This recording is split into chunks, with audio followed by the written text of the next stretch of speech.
Welcome to part three of 3 weeks of kindness.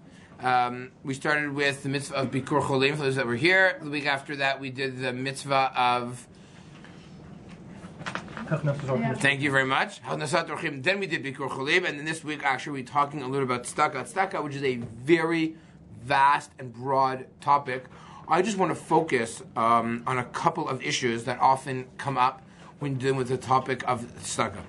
First of all, I want to just dedicate this year. It should be a zechut for a refuah shlema to everyone who is sick, in particular to Yekutia ben Sarah and to Yitzchak Aryeh ben Riva Leah, in addition to Moshe ben Atara, Eitan ben Sarah, Shmuel Yechiel ben Bela, Avraham Shmuel ben Shena, and Chaim Yechiel ben Malka, the last few who were those individuals who were injured from last week's terror attack.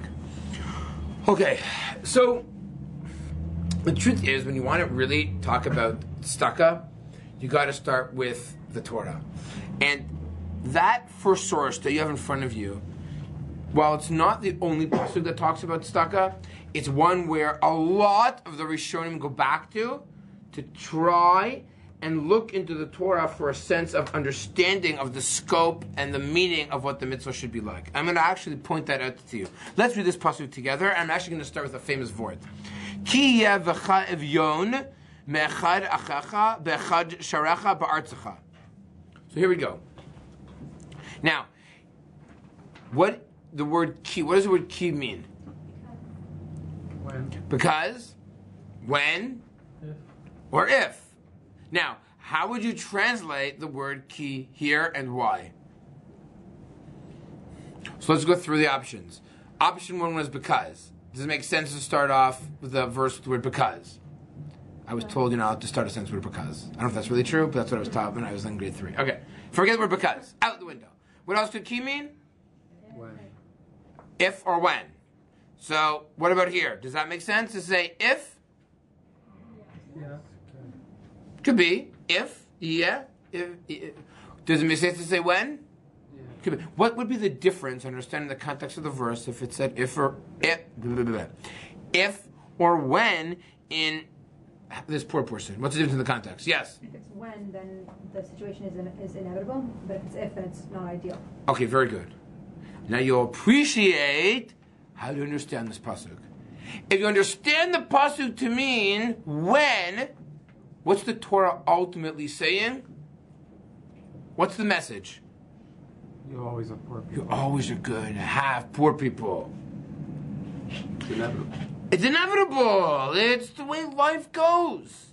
You can scream and yell whatever you can to eliminate poverty, but at the end of the day, it's inevitable. If that's true, then why couldn't it just start with the words Lo se'ami seslavavcha?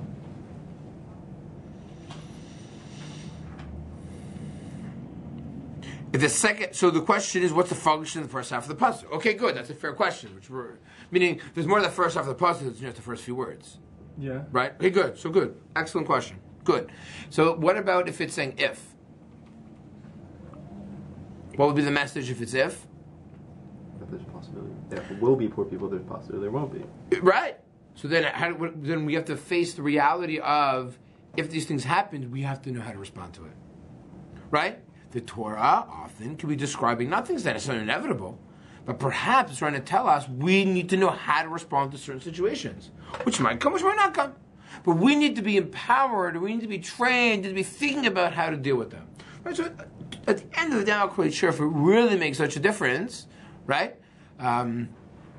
But I think both are just different ways and attitudes towards the mitzvah of tzedakah in general. Maybe, depending on how you explain the pasuk, could have ramifications later on, but I don't know if we'll get there. Also, question. Yes. Is tzedakah only referring to money? Could you ask a very, very good question? So, let's read this pasuk. I mean, the truth is, I only give you one pasuk. There's a series of few pasuk that actually deal with this topic. So, let's just read this pasuk for a second. You tell me, is this referring to just money, right? So, let's say it means if, right? So, if you have among you. So, first of all, the word evyon is an interesting word, because if I were to ask you how to say poor in Hebrew, I doubt any of you would use the word evyon, right? Right? I doubt any of you would use the word evyon. Chances are, what word would you use? An ani. That's normally the word that we use. What's the difference between an ani and an evyon? Evion means destitute. Okay, and Evion generally is understood as a person who's much more impoverished, much more desperate situation. Okay, let's move on from here. Now, listen to this language. Me'echad achecha. What's echad me'achecha? So what already is the language beginning with? What's this type of language that the Torah is using? Do I need the word echad me'echad achecha? If I just skip those two words, would that make a difference? What the fact? Yeah, how? Because it could. Coming in. If it's just kiyevecha evion, it could mean. Just pass some source sheets, because I just walked in. Pass them down. Yeah, go ahead. Some At least person one. who happens to be living in your midst. Achad specifies that you're talking about a person from Israel. Okay, this is going to be very important. It is clear so far that the Torah is highlighting. We'll save you guys sushi, okay? After, it's clear that the Torah is highlighting this notion of a Jew. So, you might have living among you someone who's poor, but specifically the Torah is highlighting the poor person who's Jewish. And that's going to have major ramifications when we talk about priorities in tzedakah. Let's get one other thing. Let's go on. Bechad sha'arecha be'artzecha. So here's a fascinating word, because how would you translate the word be'artzecha? Is your land. Now, if you're Zionist, what would you say? Eretz Yisrael. What do you mean? Maybe there's no mitzvah of tzedakah in Chutz La'aretz. Maybe just like this year, it's Shemitah. Maybe tzedakah is connected to Shemitah. It's on the land of Israel. And you're looking at it, it's crazy. No one says that. But you'd be surprised, right? There's something special specifically about those people who are poor live in the land of Israel. So much so, it gets very complicated, that there are those who even want to argue that a poor person in Israel takes priority over a poor person in your own neighborhood. And it could even be that a poor person in Yerushalayim takes priority over a poor person in Thornhill. And 4 and 6 doesn't apply, right? So, I'm joking. But what I'm trying to say is that because of the language, all of a sudden, the poor from Israel get placed on a higher pedestal according to many. Which is fascinating, because if I were to ask you that question, why would you do that? Especially because it says, Be'echad sharech, a person who lives in your gate. And this is something else which is complicated. Well, wait a second. What's a greater priority? Is it a poor person living in your gate or in your land? Now, this verse is probably talking about both, right? It happens to be both in your gate and in your land. Now, you could argue and say, listen, Ba'artzecha doesn't mean Israel. Ba'artzecha just means in your land. Right? So the pasuk is talking to you in Thornhill or in Toronto, saying that you know who gets priority? You have people knocking on your door. One guy says, I'm from Cleveland, Ohio. Another guy says, I live down the street from you. Sorry, my Cleveland accent's not so good. My family from Cleveland's coming in tomorrow. I'm going to start practicing my Midwestern accents, right? It's the cutest thing. It's like, look, my nephews have these like thick Cleveland accents. It's actually very funny. Heavy. It's just amazing picking up accents like these little kids. Cleveland, they're... Oh, you Cleveland accent? Come over if you want. They have like these Midwest accents. You know, Daddy. Look at this. Yeah, which is amazing. My brother-in-law's from LA. My sister-in-law's from Toronto. But their kids are like these thick, hardcore Cleveland accents. Which is, it's pretty neat how like kids pick up accents. Okay, that's not for now at all. But anyways, my point is, two people knock on your door. One person's from Cleveland, one person's from Toronto. So this verse says, Bechad sha'arecha ba'artzecha. You'd say sha'arecha, the same gate, because again, we're talking about enclosed, right? Enclosed city, right? So, okay, that. But what about ba'artzecha? Is that referring to Canada? Is that referring to Toronto? Is that referring to Israel? Is that referring to. Does that matter? And the answer to the Torah is probably telling us, it actually really does matter. And where a person lives is going to have a tremendous impact on who you give your money to. We live in a world where there's finite resources, right? Certain governments think there's like infinite amount of resources, but it's actually not true, right? That's the lawyer, he liked that line, right? But in the real world, there are finite resources. We just don't have enough to give to everybody. So the question is, who do we give to? So that is why we need to understand who should we give our money to, right? If I have $100, who do I give those $100 to? I get a lot of questions. I count this for tzedakah. Does this count? Does this count? What do we do about that? We're not even giving into if you're obligated, not obligated, and how much. Those are very complicated questions to ask, right? But simple case of $100 I want to give to tzedakah. Who do I give the money to? You could say, doesn't matter. It's whoever you feel like it. Right? And maybe there's some rational way you could argue and defend that situation, but you could also say, maybe there's some objective standard that I need to know. Maybe I need to understand, I need to objectify, who am I supposed to give? I have a finite amount of money to give. Who do I give my $100 to? Do I give my $100 to 100 people and I give $1? Or do I give $100 to one person? You have an answer? Yeah. No, I have a question. Yeah. When we say there's a priority, doesn't mean that assuming people, guess living in Yerushalayim have, just take this as an assumption, have the ultimate priority. So do we give the $100 to people in Yerushalayim until there's no more poor people in Yerushalayim? By the way, that's a very good question. Good. $80, Excellent question, right? Because you give one person $80, there might not be a poor person anymore. Maybe. And by the way, we don't even have time. You could spend, like a whole year talking about tzedakah because it's so complicated. What's the definition of per person? Who you're really obligated to give to? What must you give to? What you have to give to? Right? There's something that you have to give to actually before. It's I want to point out more of the issues and things you have to think about than necessarily answers, because how many answers can we come up with in 45 minutes? And I'll throw out a couple ways of looking at it. But, but it's a very complicated question, and people are not sensitive towards it, right? People often, there's a run in Miami. That's something that I need to now spend a tremendous amount of time and effort in doing. Right? Who says that? I'm not saying you shouldn't do the marathons, right, at all. But why is that? Again, we are so pressured for time and money and effort. We have no time for anything. I have no time for anything. Right? So what are we supposed to put our energies into? And one of the questions we don't even ask is this something we should be doing? Someone sent me a video. It's actually not in the room right now, so it's great. Someone sent me a video about a project that certain Jewish students were doing. Right? Something about, kindness. Giving things about kindness. Maybe random acts of kindness. Right? And someone got very upset. Why? They're like, I don't understand. I don't understand. This is what they should put in their money and energy into? We have such issues in our Jewish community of people who need help, and instead we're running to some person you never met before? And someone else said, no, what the Jewish community needs is more outreach to the non-Jewish world. That is very important. That's what we need to do right now. Now, many times, I shouldn't say many times, with a very few exceptions, and it's clear, I will tell you right now, the easiest exception is, if a guy knocks on your door and he has no food for the next meal, that's always the first priority. If a person's taken kidnapped by non-Jews, right?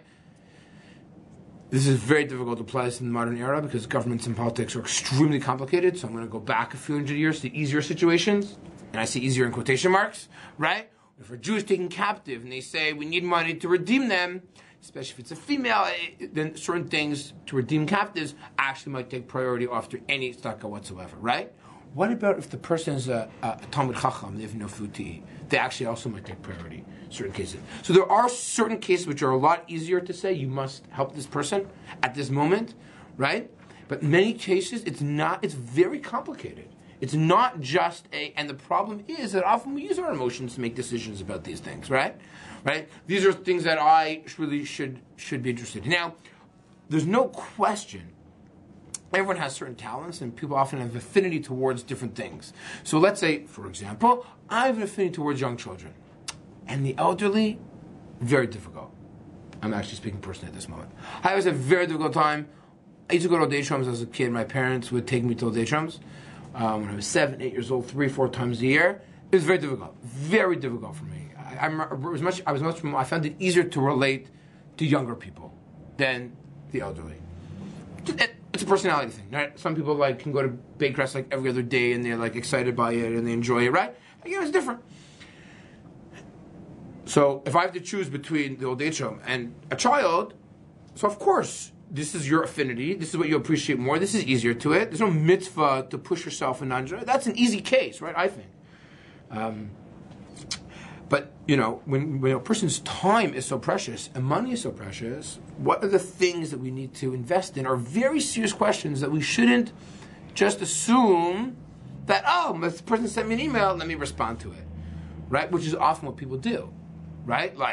I like using this example. It's a great example. I need to raise $3,600 so that I can have the craziest fancy Miami trip, right, in the entire world, which costs at least $500 because the hotel and flight, but I'm going to raise $3,600 to run to help somebody else, right?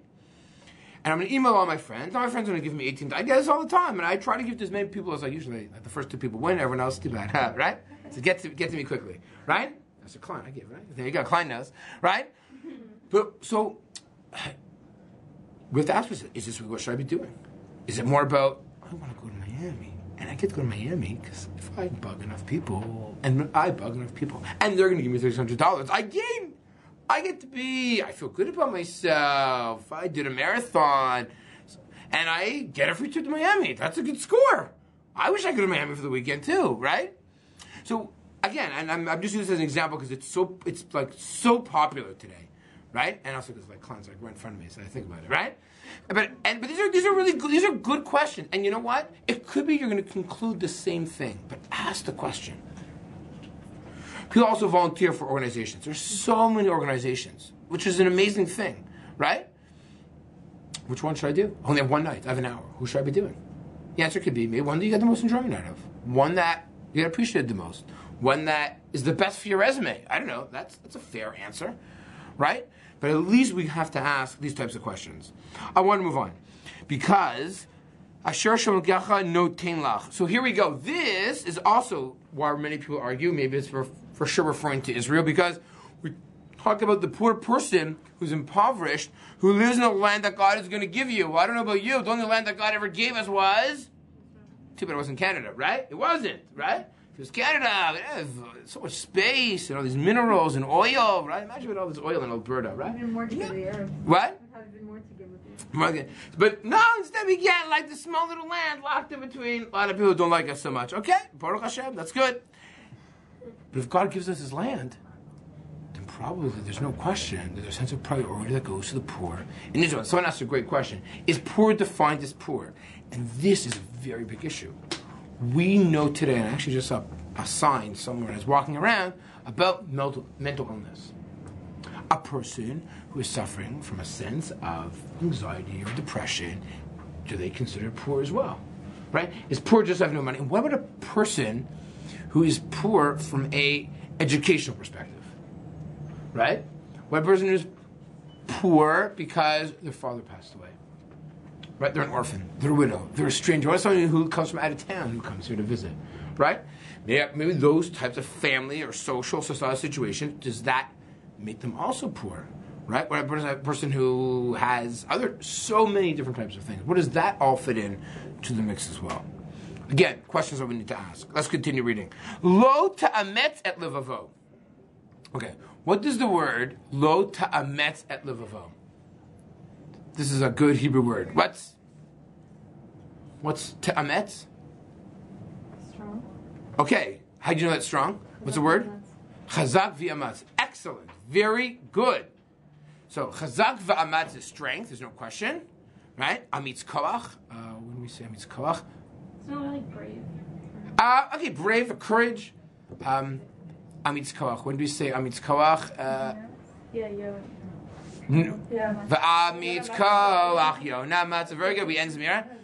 Also, we say it. It's one of the piyutim we say on Yom Kippur. Begins with the paragraph amitz koach. Okay. So lo ta'ametz et levavo is saying, what's it saying? Don't what? Don't be. How do you understand that? Lo ta'ametz et levavo. Don't harden your heart. Don't be stubborn. Don't be stingy. Right? Don't have a heart of stone. My favorite expressions ever, right, is the So there's some. What's the line for the kotel? Hakotel. Yesh anashim im lev shel evan v'yesh avanim im lev adam. Right. It's a beautiful, beautiful. And there's some stones. Right? There are people that have a heart of stone. There's some stones that have a heart, that have tremendous heart. Right. That's about the kotel. It's a beautiful line. Lo temet levavcha v'lo tikpotz et yadcha. What's lo tikpotz et yadcha? There's also a fascinating word. What's lo tikpotz? Yes, don't jump your hand. So this is generally understood to mean. So what does it mean to jump from your hand? What's that referring to? What does that mean? Don't be. Here the image is what's so powerful. When a poor person stretches out their hand, don't recoil your hand back. That's what it's essentially saying. Lo tikpotz et yadcha. Lo tikpotz et yadcha. Right? Don't. So his hand is out. Don't pull your hand back. What's so funny? It's going to be a funny video. Why? Just with the hand. Oh, okay, fine. That's good. That's entertaining. All right. So don't pull your hand back. That's what the pasuk is referring to. That type of scenario. Again, how many times we mentioned achicha havyon? This is the second time, isn't it? Achicha and Evan, right? So there's no question the word your brother is definitely highlighted here. Again, it's showing this emotional connection for sure as well. Okay, let's start with a great vort. So the Vilna Gaon says, and this is for those of you that have read anything with Vilna Gaon, he always has these tremendous insights. So when you put your hand out, all your fingers are a different length, right? When you actually clench your fist, all your fingers are the same length. Yeah. Oh, this is What? Havdalah. Oh, yeah, is that what people do? That's why by Havdalah? Yeah, whatever. Because Havdalah, the real thing by Havdalah is to make a distinction between your fingernail and your finger. About the fingers, they're all the same length. It's on Shabbos, everybody is refreshed. Everybody's at the same length, but at the end of the week, everybody's going to be at different levels. Where are you going to be? So what's Havdalah? Havdalah is to refresh. Okay, the seminary line. Okay, good. So this is. Let me tell you the source of this line. Is for sure taken Vilna Gaon. There's no question. I shouldn't say that. I know for sure. I'm assuming the Vilna Gaon says when you're stubborn and you have a clenched fist, you see everyone's the same. Right? When you actually put your hand out to give to people, when you put you realize, this person needs help, and that person needs more help, and the person needs less help, right? That's the way we should look at a sense of tzedakah. That we have to be sensitive towards other people's needs, other people's concerns when we do certain things. Okay. Let me teach you a history of Toronto. The truth is, this isn't just history of Toronto. This is the history of federation. How did all the federations start? Let me tell you what happened. Let's go back to the early days of Jewish communal life in Toronto, and this would apply to any of the major cities in America as well. I just know a lot more about Toronto. Jews began arriving in Toronto. Anyone know when? The first wave of immigration? End of the 19th century. Right? Who arrived? Primarily, that was a huge Russian immigration. Very good. They're running away from the Cossacks and the Chevra over there. Okay. So they arrive. They actually see a small German Jewish community. The German community, this is a little bit more pronounced in New York than here. In New York, the Russians and the Polacks come, they see the German community who are totally assimilated. And that's where you have this whole greener idea, concept, begins then. But in Toronto, the Toronto community was really started by the Greeners, by the Polish Jews, not so much the Germans like in America. And they begin, and they start, and they come here. And they're there's nothing here. This is like an oasis. This is like a ghost town. There's nothing Jewish. And they begin to start building Jewish communal life. And they get to a point, I don't remember exactly the year, but we're talking, almost 100 years, where they realize, 80 years, where they realize we're not organized enough. And let me explain a very old Jewish concept. There used to be something called a tamchui. A tamchui, which is, you might have heard the organization in Toronto called Tomchei Shabbos, comes from this very old, we're talking thousands of years old. The Gemara talks about it. Mishnah talks about how you had a tamchui, you had a pot of communal money. and let's say, for example, Greenberg is the gabbai of the tamchui. I worked with the local rabbi. We worked together. Sometimes the rabbi would be in charge or the balabai would be in charge. It doesn't necessarily mean that I was wealthy, although often I was, meaning, well, the gabbai of the tamchui was. And we collected money from the entire community. And then we distributed it based on needs. You wouldn't necessarily know the needs of the community because you're just one person. You don't know what the community needs. You know what's going on in Yankel's house. You don't know that Shemira lost his job. You don't know that Rachel Bela needs to make a wedding and she has no money. You don't know these things. But I knew it because that was my job to know everyone's business. Right? It's a good Yenta job, right? I guess. I don't know. Right? Or people would go to the rabbi and pour their heart out, and the rabbi would be like, okay, this person really needs help. Make an assessment, feel out the need, and say, okay. Which is why today many rabbis have shuls, has what's called a discretionary fund. Because often no one knows what's going on, but often the rabbi knows, the head of the community knows sometimes what is going on out there, and therefore they can help. And they can keep it quiet, they no one really knows, and very complicated legally now with the whole Revenue Canada, but I'm not even going to get into that. Let me just show you a standard question. I want to show you a question that was asked. Look at source number 2. This is just a classic Shulchan Aruch, code of Jewish law, the laws of tzedakah. Right? And it's just codified there. A kupa v'tamchui he'ach nigavim mitchakim. How are they collected and how are they distributed? Right? So he just says, Kol ir sheyesh ba Yisrael. Every city. We are Jews. By the way, it doesn't matter Israel, not Israel, right? Chayavim lahamid mehem kabayit tzedakah. You need a person in charge of distributing.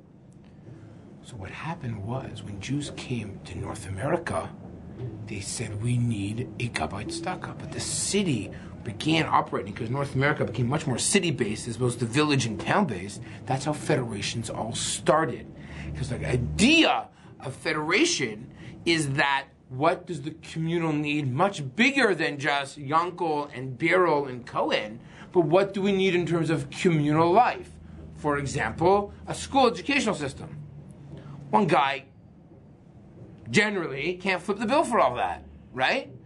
So we need to, on the communal level, assess the needs. Old age homes, nursing homes.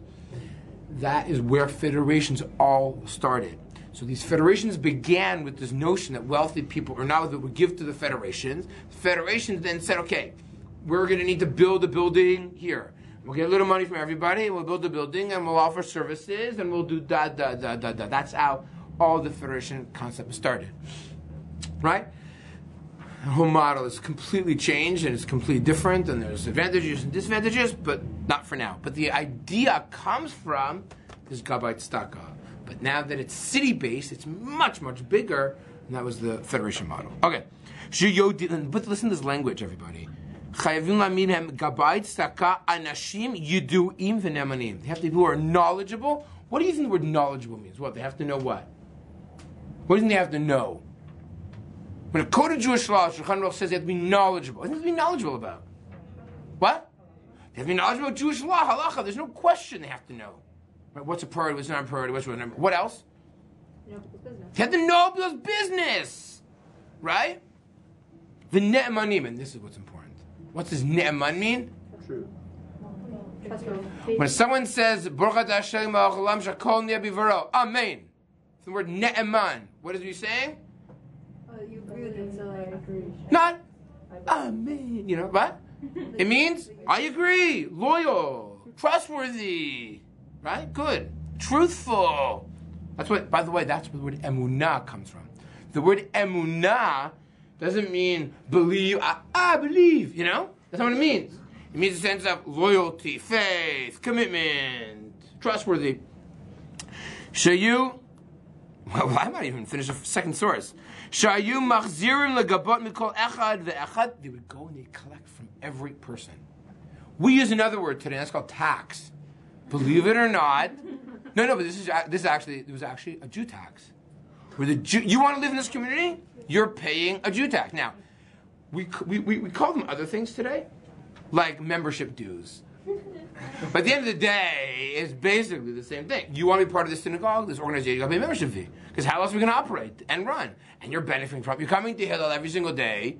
You're benefiting from our services. We need to tax you, right? How else are we going to operate, right? You are involved in, so when you go to a school, so you go to school A, school B, school C, right? You choose that school, you pay tuition, right? But there are certain things, by the way, the Gemara talks about it, that every city had guards. You lived in a city, in those days, the city was not like today, right? There are 3 streets, it was a city, right? We put a wall around it to protect you from, the people who are on the other side of the wall, right? They could be whoever. You want to live in the city? You're paying half a shekel, right? Because we have guards, we have security, and we're protecting you. Pay for it. What we call police, what we call, shomrim, right? Whatever they're called today, right? You pay for. You have to pay for services. We still have that. What? We still have that. Yeah. Oh, we. I'll give you an example. The Eruv. The Eruv is a great example. I just got my letter from the Eruv, Toronto Eruv. We all benefit from the Eruv in Toronto. How could you not give money to the Eruv?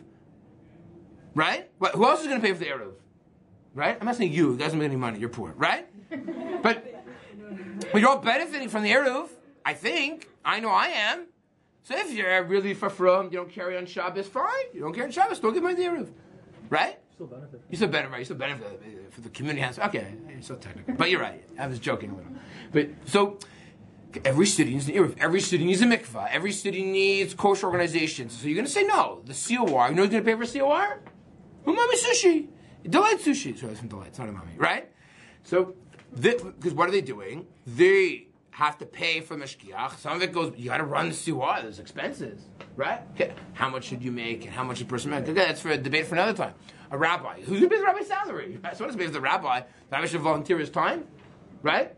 A lawyer, God forbid, a lawyer should volunteer his time, right? A rabbi has to volunteer. What do you mean? So these are things that are very important, right? So, 3 more minutes. Okay, and but who's going to decide how much to charge? You need a committee. You ever hear like your parents are going to meetings? What are they doing at these meetings? You ever heard these parents running out? I have a meeting. What are you doing at these meetings? Right, so they got to decide how much we charge, how much we accept for scholarships. These are very, very. Again, a lot of issues and challenges and better and worse, of course. But we see that stucca is such a basis. How much should you tax everybody? How do you come with that number? Just randomly choose? No. Thoughtful, concerned, knowledgeable people. Okay, let's go on.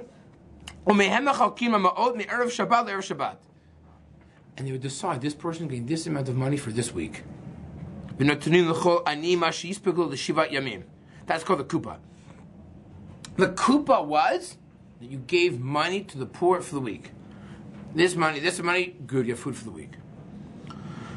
Okay, and then they go around, they collect, okay, it goes on and on, just describing, and if you read these about the communities based on stucca, you will be blown away what they used to do, right?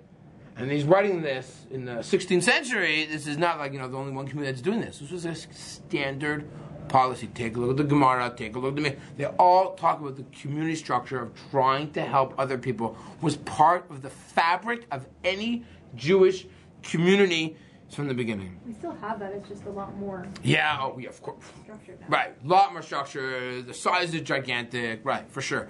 But we just see how, and what's so complicated is, who should get what and how much. We have a pool of money. How much we distribute and how much and to who and who to give. How much you give federation, how much you give the local person individually. Right, like it's also a huge debate. How much should you give the national organizations, and how much do you give the person in your backyard? How much do you give to a Chai Lifeline? How much do you give to a Zarena, which I might not benefit from, I might benefit from, I may not benefit from, and how much do I give?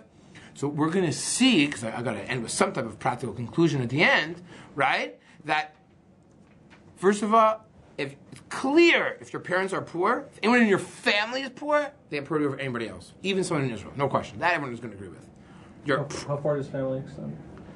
You're asking too many good questions. You ask a very good question. How far? Third cousin on my mother's side related to the dog, I'm not so sure. Right? I don't know. That's not so. It's a great question. how far, cousins. Definitely immediate family. Definitely, there's no question. Let's talk like immediate family, priority of tzedakah, no question. It can't be that you have someone in your immediate family who has no food for Shabbat and you're giving money to Zarenu. It can't be. It can't be that someone in your family doesn't have what to eat and you're giving money to organizations. That for sure is against halacha. There's no question. Right? Yeah. But if everyone has to give, does that include the poor people or like are there exceptions? By the way, you're actually a great question. Even the poor have to give tzedakah. So if they give to like... They still have to give. Okay, you ask a very good question. It depends how poor they were. Because they're going to see, again, this is getting very technical. There's poor and then there's like super poor. And there'll be a distinction between the two. That people who are super poor were exempted from many, many things. And people that were just poor were not exempted. And by the way, what happens if you all of a sudden got money, then you win the lottery, or you got a job, you finally got that job, then what happens? Okay, just give it back, right? Do not give back, can you give back? What happens if you were really, really wealthy and you lost everything? The community has to help you. How much do they have to help you? To where you were before? Living in the bridle path? I was in the bridle path. I lived in a $4.5 million house and I lost everything. Everything. I now am renting an apartment at Jane and Finch. Right? Just as an example. Right? I need money for...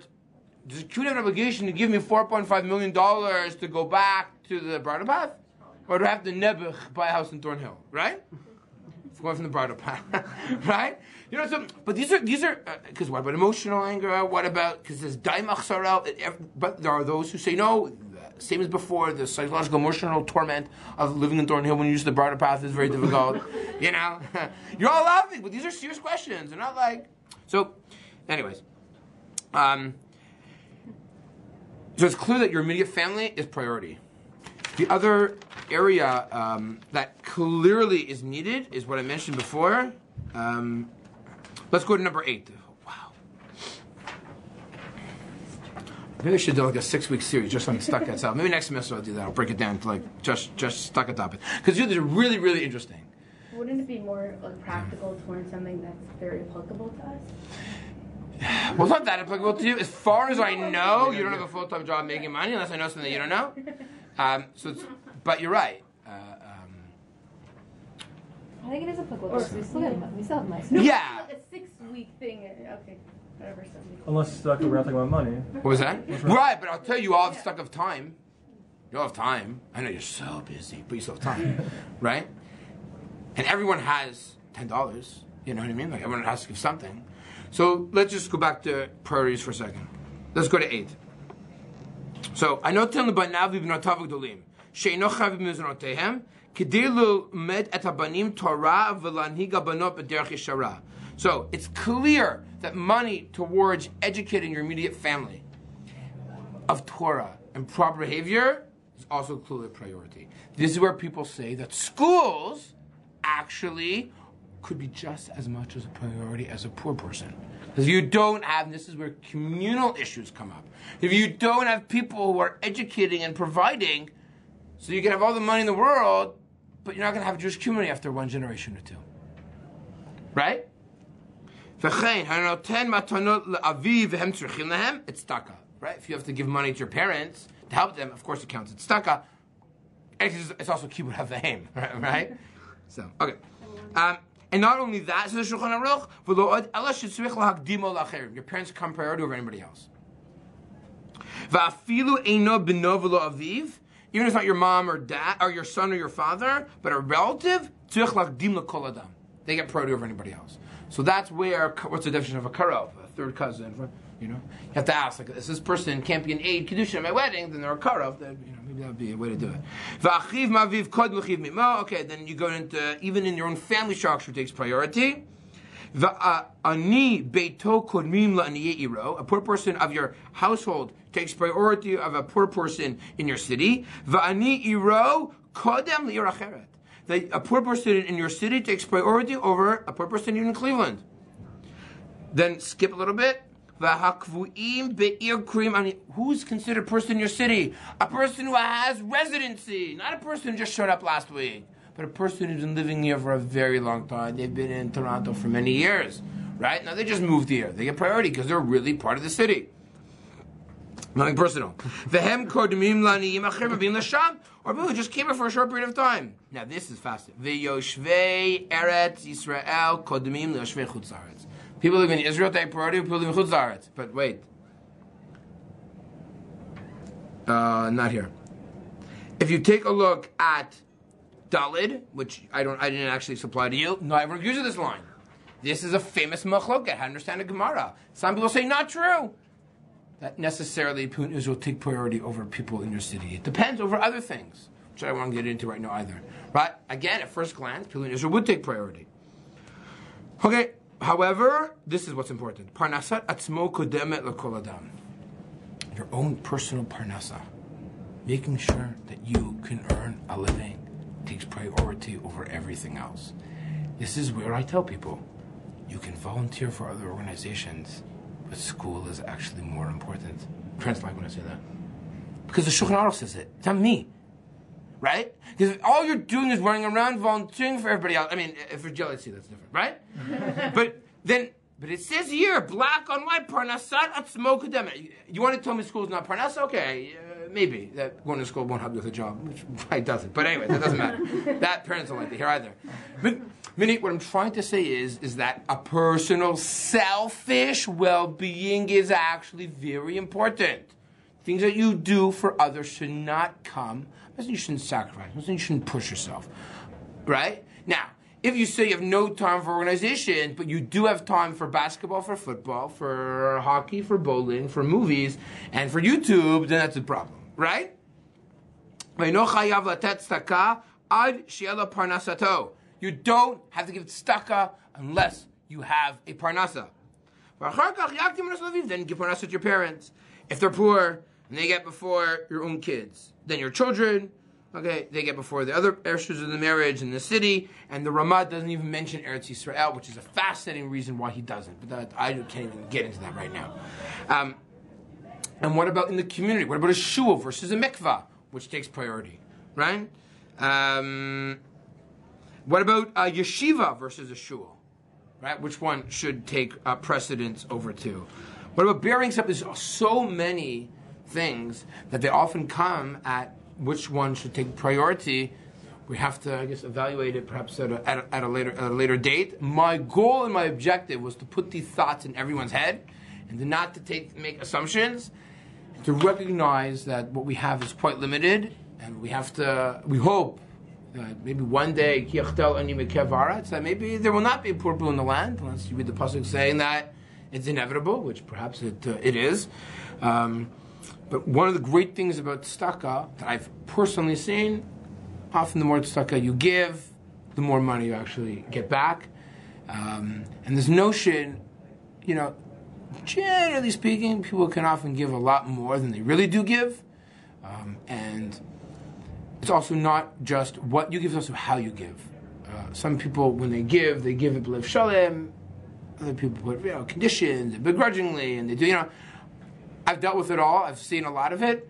And it's amazing how you have people who give $36 with b'lev shalem, and people who give $36, begrudgingly, and you give people who give thousands of dollars b'simcha, and people who give thousands of dollars also in a very, very poor way, lacking a sense of midot, right? So I think there's no question that tzedakah has to be about what I benefit from, my city, my school, my teachers. Those things actually do take priority over strangers, people who live out there, people who aren't so connected to me. Things that connect to you, that you personally benefit from, definitely have to be given a priority in tzedakah, which is why parents and family are always the way to begin. And that, I would say, if you have to come up with at least some way of making a decision, again, unless there's a mamash, an emergency, a person has nothing to eat, nowhere to then it's much more about my family. My family includes the people that I benefit from, that I connect with, my shul, my school, my teachers, places where I learn. Those things clearly takes priority, and those people have enough money to give to elsewhere. Okay, good for you. They have so much money to give elsewhere. But ultimately, it really is about, and this is what's amazing, it's actually to some extent being selfish. Isn't that funny? It's about what I benefit from, and who's closest to me actually does get first. Because I think sometimes we're so interested in running out there and dealing with other people, Because sometimes it's at the expense of people who are here. And people who are in their own backyards that do need assistance and do need help and do need a sense of chizuk. Okay? Thank you all. Enjoy the sushi. There's a little bit more left with the walked in Leipzig field to take. That's the end. But this concludes our series of tzedakah. Next week is a Kunor event also, raising money for... If you're going to be in Sobeys tomorrow, I'll buy some cans so we can build our Kunora to give out to the poor of Toronto. Thank you. Have a wonderful day.